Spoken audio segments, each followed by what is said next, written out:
2025 could be a game-changing year for Calgary's real estate market, but not all the changes are positive. From economic uncertainty to housing supply challenges, let's dive into the risks that could shape your real estate decisions this year. And make sure you watch until the end because we'll discuss something that I think could turn things around and make a huge impact on 2025. But first, my name is Dawn, and you know what's crazy? 92% of you watching aren't subscribed yet. If you could hit that like and subscribe button, it would really help me get my videos out there and grow this channel. My goal this year is 1,000 subscribers, and your support would mean a lot. The Calgary Real Estate Board has just released their 2025 forecast report, and in this first video of a two-part series, we're diving into the potential risks outlined for the year ahead and how they might impact Calgary's real estate market. Let's start by talking about what could be the biggest and most immediate threat to the Canadian economy and Calgary's real estate market this year, which is tariffs. The US has renewed threats to impose sweeping 25% tariffs on Canadian exports, including energy. I mean, he just said at the World Economic Forum that he doesn't need our oil or lumber. They've got it all, and they want to be an economic powerhouse. He's said we could see tariffs as soon as February 1st. I think his reasons of unauthorized migration and drug trafficking is kind of bullshit. I mean, don't get me wrong, fentanyl is an issue and it should be addressed. But when he says, oh yeah, if you don't like it, you can become the 51st state, it's like, make up your mind. First, you want a strong border controls, then no border at all. His demanding respect feels dictator-like. I know Justin Trudeau has come back saying we'll implement retaliatory measures and the increased cost will impact Americans, but it doesn't feel like Trump cares about the average American. Within Canada, there's a divide among provincial leaders on how to respond. Alberta's Premier Danielle Smith advocates for diplomacy over retaliation, expressing concerns that countermeasures such as halting energy exports to the US could harm both economies. And I mean, she's not wrong. And it's almost as if she's dealt with someone like this before, because I think her approach is really the best one. We can work together with the states. We have resources that, even though Trump says they don't need, the reality is they do. Americans consume something like 21 million barrels daily, with domestic productions at like 13 million barrels. Blocking energy exports could be disastrous. In contrast, Ontario Premier Doug Ford supports strong retaliatory actions, including cutting off electricity exports to the US, warning that tariffs could severely impact Ontario's economy and lead to significant job losses. Meanwhile, he's now called an election in Ontario to ensure they have a strong mandate to fund recovery. Really, it feels like he's using this as his opportunity at 4 more years. The timing feels like just the worst right now.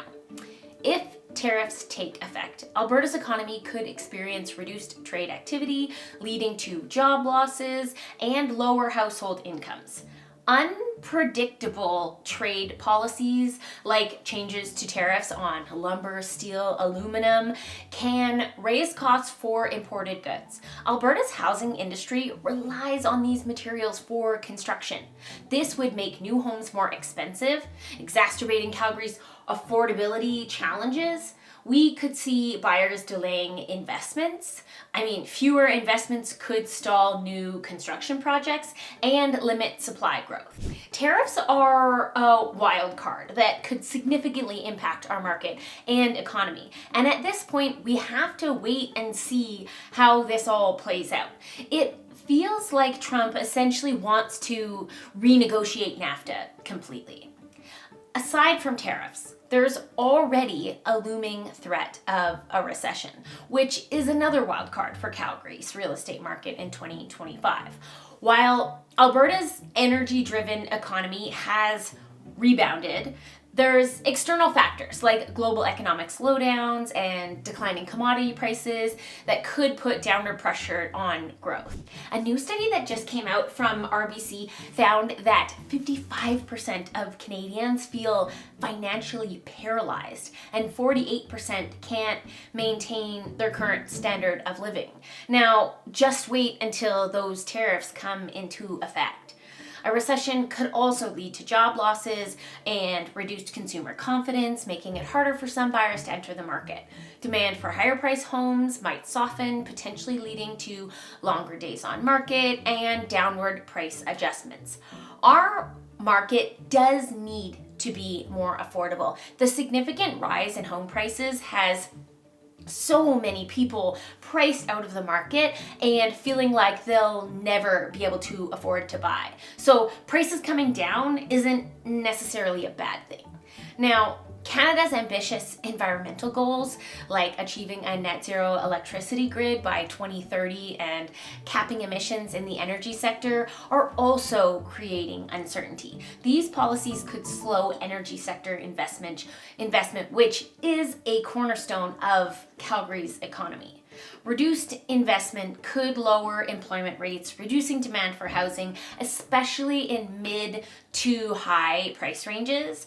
I think we're coming to a point where, I hope we're coming to a point where we realize that these goals are unrealistic to maintain a growing economy. And I don't want to sound insensitive saying this as California essentially burns from wildfires. Global warming is real, but there needs to be this balance. We're killing our economy trying to achieve these goals, and really we need to see some change from China. Anyways, switching gears, migration continues to be a double-edged sword for Calgary's real estate market. Calgary is seeing an influx of people still, both from other provinces and internationally. This is great for demand, but tough on supply. But inventory is already low, and with increased migration, affordable housing options may become even scarcer. This will drive prices up, particularly for entry-level homes and rentals. So let's talk about interest rates and inflation, two key factors shaping Calgary's real estate market in 2025.